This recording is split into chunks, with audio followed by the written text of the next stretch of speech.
ನಮಸ್ತೆ. ಬಿಡದಿ ಟೌನ್ಶಿಪ್ ವಿಚಾರಕ್ಕೆ ಸಂಬಂಧಪಟ್ಟಂತೆ ಏನ್ ಹೇಳ್ತೀರಾ? ನಾವು ಟೌನ್ಶಿಪ್ ಬೇಡ ಅಂತಾನೆ ಸರ್ ಹೇಳ್ತಾ ಇರೋದು.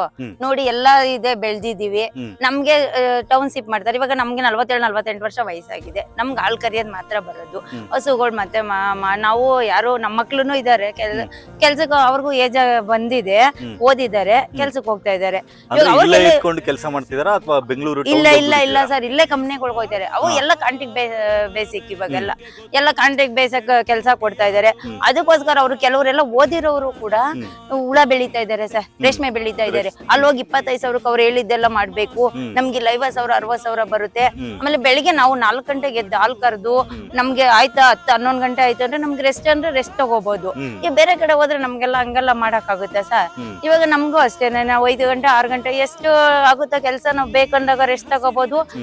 ಇವಾಗ ನಾವು ಹಾಲ್ ಕರೆದೆ ಸರ್, ನಮ್ಮ ಮನೇಲಿ ಯಾರು ಕರೆಯಲ್ಲ ಹಾಲು. ಎಷ್ಟು ಹಸುಗಳಿದೆ ನಿಮ್ದು? ನಮ್ದು 5-6-7 ಹಸ ಇದೆ ಸರ್. ದಿನಕ್ಕೆ ಎಷ್ಟು ಲೀಟರ್ ಹಾಲು ಕೊಡುತ್ತದೆ? ಅದೇ ಬಂದಾಗ ಈ ವರ್ಷದಲ್ಲಿ ಫಸ್ಟ್ ಕರು ಹಾಕಿದ್ದಾಗ ಒಂದ್ 20-40 ಲೀಟರ್ ಗಂಟನೂ ಹಾಕ್ತಿವಿ ಸರ್ ನಾವು ಒಂದ್ ದಿನಕ್ಕೆ. ನಾನು ಒಬ್ಳೆ ಕರಿತೀನಿ ಹಾಲುನು. ಒಂದೊಂದ್ಸರಿ ನಾವಿಲ್ಲ ಅಂದ್ರೆ ಬೇರೆಯವ್ರಿಗೆ. ನಮ್ಮ ಮನೇಲಿ ಯಾರು ಎಷ್ಟು ವರ್ಷದಿಂದ ನೀವು ಹಸುಗಳನ್ನ ಸಾಕ್ತಾ ಇದೀರಾ? ನಮ್ಗೆ ನಾವು ಈ ಸೊಸೈಟಿ ಬಂದ್ರೆ ಯಾವಾಗ್ಲೂ ಇನ್ನೊಂದನು ಇದೆ ಸರ್ ಹಸುಗಳು, ಯಾವಾಗ್ಲೂ ಹಸು. ಇವಾಗ ನೋಡಿ ಡಿ.ಕೆ. ಸುರೇಶ್ ಅವರೇ ಮೊನ್ನೆ ಏನು ಉಗಾದಿ ಹಬ್ಬದ ಇದು ಅಂತ ಕೊಟ್ರಲ್ಲ, ನಮ್ದು 11,000 ಇದೇ ಬಂತು. ಗಿಫ್ಟ್ ಅನ್ ಕೊಟ್ರಲ್ಲ, 100 ರೂಪಾಯಿ ಬೋನಸ್ ಅಂತ ಕೊಟ್ರಲ್ಲ, ಅದು ಎಲ್ಲ ನಾವ್ ವ್ಯವಸಾಯನೇ ಸರ್ ಮಾಡೋದು. ನೀವೇನೆಲ್ಲ ಬೆಳೆ ಬೆಳಿತೀರಾ? ನಾವು ಕಡ್ಡಿ ಇದೆ, ಆಮೇಲೆ ನಾವು ಇವಾಗ ನಮ್ದು ಒಂದ್ 3 ಎಕರೆ 4 ಎಕರೆ ಜಮೀನ್ ಇದೆ ಅಂದ್ರೆ ನಮ್ಮ ಇವಾಗ ನಾವು ಮಾಡಕ್ಕಾಗೋಷ್ಟು ನಾವು ಮಾಡ್ತೀವಿ. ಬೇರೆಯವ್ರು ಜಮೀನ್ ಇಲ್ದೇ ಇರೋರು ಇದಾರೆ ಸರ್, ಅದ್ರಲ್ಲೂ ಅವ್ರ ಮಕ್ಳನ್ನೆಲ್ಲ ಓದಿಸಿ ಬೇರೆಯವರಲ್ಲಿ ಗುತ್ತಿಗೆಗೋ ಇದಕ್ಕೋ ಅಂತ ಜಮೀನ್ ಮಾಡ್ಕೊಂಡು ಅವ್ರು ಅದ್ರಲ್ಲಿ ಬೆಳೆದು ಮಕ್ಳನ್ನೆಲ್ಲ ಒಳ್ಳೊಳ್ಳೆ ಸ್ಕೂಲಲ್ಲಿ ಓದಿಸ್ತಾ ಇದಾರೆ. ನಮ್ದು ಮಾಡ್ಕೊಂಡಿದ್ದಾರೆ, ನಾವು ಆಗೋಷ್ಟು ನಾವು ಮಾಡ್ಕೊತಾ ಇದೀವಿ, ಹುಲ್ಲು ಹಾಕೊಂಡಿದೀವಿ. ಆಮೇಲೆ ತೆಂಗಿನ ಮರ ಎಲ್ಲ ಎದ್ದಿದೆ. ಕಾಯಿ ಏನ್ ಗೊತ್ತಾ ಸರ್, ಕಾಯಿ ಬೀಳುತ್ತೆ, ನಾವ್ ಅದ್ರಲ್ಲೇ ಸುಮಾರು ನಮ್ಗೆ ಇದಾಗುತ್ತೆ. ಕಾಯಿ ರೈಟ್ ಇದೆ, ಕೊಬ್ಬರಿ ರೈಟ್ ಇದೆ, ಎಲ್ಲ ಇದೆ ಸರ್. ನಮ್ಗೆ ಏನ್ ಇಂಥದಿಲ್ಲ ಅನ್ನೋದೇನಿಲ್ಲ. ನಂಬ್ಕೊಂಡಿದ್ರೆ ಮುಂದೆ ಕಷ್ಟ ಆಗುತ್ತೆ ಅಂತ ಅನ್ಸಲ್ವಾ ನಿಮಗೆ? ಏನ್ ಕಷ್ಟ ಆಗುತ್ತೆ ಸರ್ ಮುಂದೆ? ಏನ್ ಕಷ್ಟ ನಮ್ಗೇನ್ ಹಂಗ ಅನ್ಸ್ತಾ ಇಲ್ಲ. ಒಂದೊಂದ್ಸಲ ತುಂಬಾ ಜಾಸ್ತಿ ಆಗುತ್ತೆ, ಕಡಿಮೆ ಆಗುತ್ತೆ, ಅವಾಗೆಲ್ಲ ರೈತರು ತೊಂದ್ರೆ ಆಗುತ್ತೆ. ನಮ್ಗೆ ಟೌನ್ಶಿಪ್ ಅಂತ ಬಂದ್ರೆ ಏನ್ ಸರ್ ಗೊತ್ತಾ, ಇಲ್ಲಿ ನಮ್ಮವ್ರಿಗೆ ಏನು ಟೌನ್ಶಿಪ್ ಬಂದ್ರೆ ಇದಾಗಲ್ಲ, ಬೇರೆ ಕಡೆಯವ್ರು ಬರ್ತಾರೆ, ಅವ್ರಿಗೆ ಇದಿದೆ. ಇವಾಗ ನೀವ್ ಇಲ್ಲೇ ಬಿಡದಿ ಎಷ್ಟು ಇಂಡಸ್ಟ್ರಿಯಲ್ ಏರಿಯಾ ಇದೆ ನೋಡಿ, ನಮ್ಮವ್ರಿಗಿಂತ ಬೇರೆಯವ್ರಿಗೆ ಇಲ್ಲಿ ಆದ್ಯತೆ ಜಾಸ್ತಿ. ಇಂಡಸ್ಟ್ರಿಗಳನ್ನ ಓಪನ್ ಮಾಡ್ಬೇಕಾದ್ರೆ ನೀವು ವಿರೋಧ ಮಾಡ್ಲಿಲ್ವಾ? ಮಾಡಿ ಅವಾಗ ಇಷ್ಟು ನಮ್ಗೆ ಗೊತ್ತಿರ್ಲಿಲ್ಲ ಸರ್. ಕುಮಾರಸ್ವಾಮಿ ಮಾಡಿದಾಗ ಅವಾಗ ನಮ್ಗೆ ಇಷ್ಟು ಇದು ವ್ಯವಸಾಯದ ಬಗ್ಗೆ ಅಷ್ಟು ಗೊತ್ತಿರ್ಲಿಲ್ಲ. ಅವಾಗ ನಾವು ಆಮೇಲೆ ಅವಾಗ ಬಂಜರಾಗಿತ್ತು, ಅಷ್ಟೊಂದು ಇದೆ ಇರ್ಲಿಲ್ಲ ಸರ್. ಈ ತರ ಅಡಿಕೆ ಮರ ಈ ತರ ಎಲ್ಲ ಇರ್ಲಿಲ್ಲ. ನೋಡಿ ಇವಾಗ ನೀವೇನೇನೆ ಬರಡು ಅಂತಾರಲ್ಲ, ಇದು ಯಾವ್ದೇನೋ ಬರಡು ಕಾಣ್ತಾ ಇದೆಯಾ? ಊರಲ್ಲಿರೋರು ಮೆಜಾರಿಟಿ ಎಲ್ರು ಬಹುತೇಕ ಎಲ್ರು ರೈತರಾಗಿದಾರ ಅಥವಾ ಬೇರೆ ಬೇರೆ ಕೆಲಸದ ಮೇಲೆ? ಇಲ್ಲ ಸರ್, ನಮ್ಮೂರಲ್ಲೆಲ್ಲ ಸುಮಾರು ಯಾರೋ ಒಬ್ರು ಹೋಗ್ತಾರೆ ಕೆಲಸ, ಹೋದ್ರುನು ಏನ್ ಸರ್ ಗೊತ್ತು, ಮನೇಲಿ ಹುಲ್ ಕುಯ್ಯೋದು ಎಲ್ಲ ಕೆಲಸನೂ ಮಾಡ್ತಾ ಇದಾರೆ ಸರ್ ನಮ್ಮಲ್ಲಿ. ಯಾರೇ ಓದಿರೋರು ಎಷ್ಟೋ ಜನ ಕೆಲ್ಸಕ್ಕೆ ಹೋಗ್ತಾ ಇಲ್ಲ, ರೇಷ್ಮೆ ಬೆಳೀತಾ ಇದಾರೆ.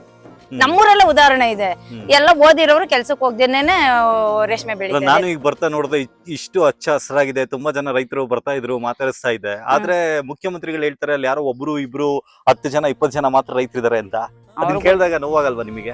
ಇಲ್ಲ, ಅವ್ರು ಬಂದ್ ನೋಡಿಲ್ಲ ಅನ್ಸುತ್ತೆ ಅಷ್ಟೇ ಸರ್. ಮುಖ್ಯಮಂತ್ರಿ ಅವರು ಅವಾಗ ಮಾಡಿದ್ದು ಕುಮಾರಸ್ವಾಮಿ ಅಂತ ಹೇಳ್ತಾವ್ರೆ. ಅವ್ರು ಕುಮಾರಸ್ವಾಮಿ ಮಾಡ್ದಾಗ ಇಷ್ಟ ಇದಾಗಿರ್ಲಿಲ್ಲ. ಅವಾಗ ಆಗಿದ್ರೆ ಬೇರೆ ಕಡೆ ಜಮೀನ್ ತಗೋಬೋದಿತ್ತು ಸರ್. ನಾವು ಕೊಳ್ಳೇಗಾಲ ಆ ಕಡೆ ಎಲ್ಲ ಜಮೀನ್ ಕಮ್ಮಿ ಇತ್ತು. ಇವಾಗ ಎಲ್ಲೋಗಿ ಪಕ್ಕದಲ್ಲಿ ಬಿಡದಿಲಿರೋ ಒಂದು ಸೈಟ್ ತೆಗಿಯಕ್ ಆಗ್ತಾ ಇಲ್ಲ ಸರ್. 50 ಲಕ್ಷ 1 ಕೋಟಿ ಇವ್ರು ಕೊಡೋ ದುಡ್ಡು ಅಲ್ಲಿ ಬರೋದು ಎಲ್ಲ ಆಗುತ್ತೆ.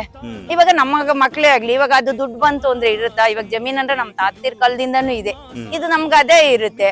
ಇವಾಗ ನಮ್ ಮಕ್ಳು ದುಡ್ಡು ಬಂತು ಅಂದ್ರೆ ಕಾರ್ ತಗೊಳ್ಳೋಣ, ಅದ್ ತಗೊಳ್ಳೋಣ, ಇದ್ ತಗೊಳ್ಳೋಣ ಅಂತಾರೆ. ಅವಾಗ ನಾವೇನ್ ಮಾಡೋದು? ಅವಾಗ ಏನು ಮಾಡಕ್ ಹೋಗಲ್ಲ, ಬೇಗ ಖರ್ಚಾಗ್ಬಿಡುತ್ತೆ. ಒಂದ್ ಮನೆ ಕಟ್ತೀವಿ, ಅದಕ್ಕೂ ಟ್ಯಾಕ್ಸ್, ಎಲ್ಲವಕ್ಕೂ ನಾವು ನಮ್ದ ದುಡ್ಡು ಟ್ಯಾಕ್ಸ್ ಕಟ್ತಾ ಇದೀವಿ, ಎಲ್ಲ ಮಾಡ್ತಾ ಇದೀವಿ. ಏನಿಲ್ಲ, ನಮ್ಗೆ ಏನ್ ತೊಂದ್ರೆ ಏನಿಲ್ವಲ್ಲ ಸರ್. ನಾವ್ ಆರಾಮಾಗಿದ್ದೀವಿ ವ್ಯವಸಾಯದಲ್ಲೇನೆ. ಸರ್ಕಾರಕ್ಕೆ ಏನ್ ಹೇಳ್ತೀರಾ ಕೊನೆದಾಗಿ? ನಾವ್ ಅಷ್ಟೇ ಸರ್ ಹೇಳ್ತಾ ಇರೋದು, ಏನು ಇಲ್ಲ, ಈ ತರ ಇರೋದ್ ಬೇಡ. ಉತ್ತರ ಕರ್ನಾಟಕ ಕಡೆ ಎಲ್ಲ ಇದೆಯಲ್ಲ, ಆ ಕಡೆ ಮಾಡಿ ಡೆವಲಪ್ಮೆಂಟ್ ಅಂತ ನಾವ್ ಕೇಳ್ತಾ ಇರೋದಷ್ಟೇ.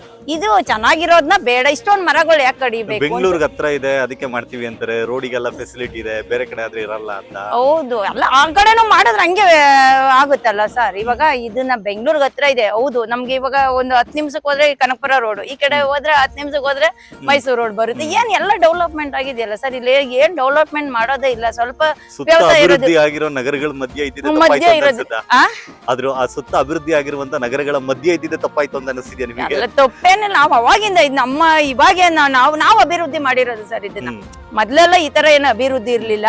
ಏನೋ ರಾಗಿ ಈ ತರ ಬೆಳಿತಾ ಇದ್ರಿ ಸರ್, ಭತ್ತ ಇದೆಲ್ಲ ಮಣ್ಣಿನ ಫಲವತ್ತತೆ, ನೀರಿಂದು ಸಮಸ್ಯೆ ಎಲ್ಲ ಚೆನ್ನಾಗಿದೆ ಸರ್. ಅವ್ರು ಅದನ್ನೇ ಕೆರೆದೆ ಇನ್ನ ಇದು ಮಾಡಿ ಶುದ್ಧೀಕರಣ ಮಾಡಿ ಎಲ್ಲ ಮಾಡ್ಬಿಟ್ರೆ ಇನ್ನೂ ಇದಾಗುತ್ತೆ ಅಷ್ಟೇನೇನೆ.